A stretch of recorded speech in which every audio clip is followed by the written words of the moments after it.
የቆማችሁ የ2017 ዓመተ ምህረት በሐዋሳ ዩኒቨርሲቲ ተመራቂዎች የሐዋሳ ዩኒቨርሲቲ ሴኔት ባጸደቀው መሰረት በመጀመሪያ ዲግሪ የተመረቃችሁ መሆኑን እያሳወቅ ይህንኑ ለመግለጽ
ያስከብራል ሀገርን ያኮራል ያስከብራል ሀገርን ያኮራል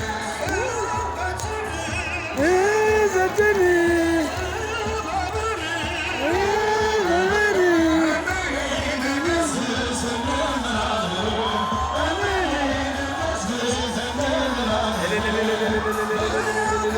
እግዚአብሔር ይመስገን መድኃኒዓለም ይመስገን ባቴ ይመስገን እዚህ ሰዓት በዚህ ጭፍት ያደረስከን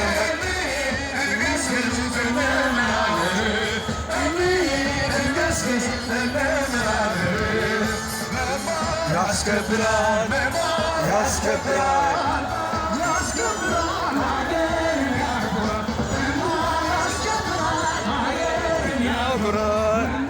ያስከብራል ያስከብራል ያስከብራል ሀገርን መማር ያስከብራል ሀገርን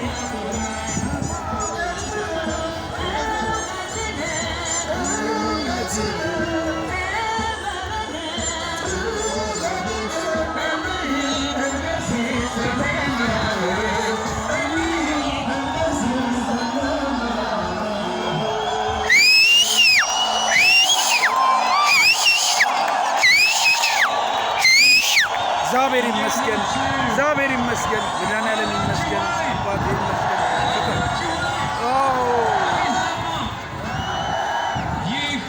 ይደገም ሰላማዊው ዩኒቨርሲቲ ድምፅ ነው። ፓሲፊክ ዩኒቨርሲቲ በ1968 ዓ.ም በግብርና ኮሌጅ 218 የዲፕሎማ ተማሪዎችን በማስመረቅ ስራውን በታሪክ የጀመረው ከሁለት ዓመት በኋላ ደግሞ የወንዶ ገነት ደም ኢንስቲትዩት በ70 ዓመተ ምህረት የቀጠለው በ1988 ዓመተ ምህረት የዲላ መምህራን ትምህርትና የጤና ሳይንስ ኮሌጅ በደቡባዊ ኢትዮጵያ የተመሰረተው እነዚህ ሶስት ዋና ተቋማት ከዋናው ግቢ ጋር በማዋሃድ ደቡብ ዩኒቨርሲቲ በሚል ስያሜ በ1992 ዓመተ ምህረት ተሰይሞ አገልግሎት ሲሰጥ ቆየው። ከዚህ በመቀጠልም በ1999 ዓመተ ምህረት የሐዋሳ ዩኒቨርሲቲ ተብሎ የተሰየመው የእናንተ ሰላማዊ ዩኒቨርሲቲ ፓሲፊክ ዩኒቨርሲቲ ዛሬ ሰኔ 14 2017 ዓመተ ምህረት 26ኛው ዙር ተመራቂ ተማሪዎችን ማረና ባሸበረቀ አስመርቋል። ተማሪዎች፣ ወላጆች፣ የዩኒቨርሲቲ ከፍተኛ አመራሮች፣ የአስተዳደር ሰራተኞች በድጋሚ እንኳን ደስ አላችሁ። ረጅም ሰዓት እዚህ መድረክ ላይ በመቆየት ዶክተር ዘሪሁን የሐዋሳ ዩኒቨርሲቲ ሬጅስትራርና አልሙናይ እናንተና ፕሮግራሙን ሲያሳልፉልን ነበር። እባካችሁ በታላቅ አክብሮት አመስግኑት።